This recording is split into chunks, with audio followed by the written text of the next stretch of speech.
time for us here in Kern County tonight, aren't they, Alyssa? Certainly are, and it started right around 11 o'clock this morning. You may have noticed the winds picked up at that time, and then things certainly went downhill after that. Temperatures and dew points now are up a little bit just from about 20 minutes ago, but we're still hot and we're still dry. 93 is our current temperature. The dew point's at 15, which is very low. Our humidity at only 5%, but at one point we were looking at the 1% humidity value.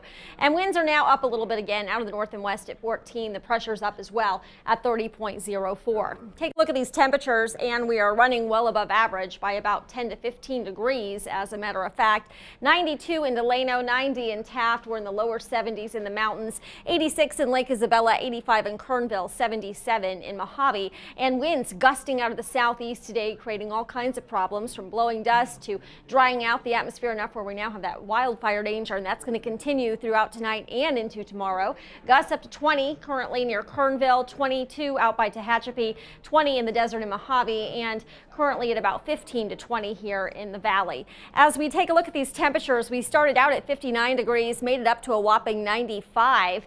The average on this day is 80, but we were still shy of that record high, which is 101, set back in 1947. Today, nevertheless, the hottest day of the year so far, and probably the driest as well. And we are looking then at dry conditions with the red flag warning for our Kern Mountains. Also up near Tulare County as well. They are also watching out for potential wildfires, and we've already seen some grass fires today. As we head into tonight, that threat will still exist into tomorrow as well. Dry conditions continuing. There's a high pressure ridge over the area. The offshore Santa Ana winds, downsloping winds that circulate around this high in a clockwise motion, continue to warm up the atmosphere, and we're continuing then to watch as it dries out at the same time. So it's starting to look even drier than it did in just the past week out in many of these areas, and that will continue as we head into the next couple of days. Not good to see conditions this dry and this hot so early in the season. This is looking more like June and July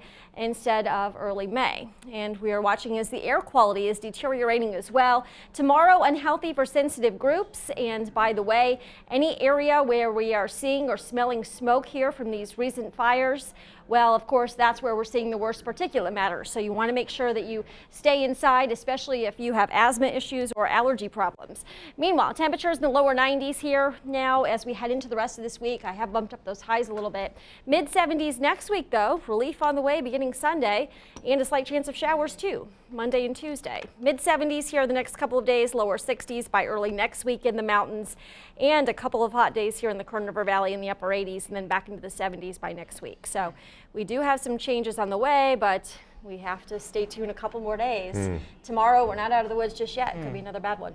2% humidity and a -8 dew point. I can never, ever, in 30 years that I've lived here, remember conditions like that. And we're thinking it probably is a record on that -8. I know it's been at least 12 years, so going back. Unheard of, a negative dew point. Wow. Of -8, crazy. All right. Wow. All right, thanks, Alyssa.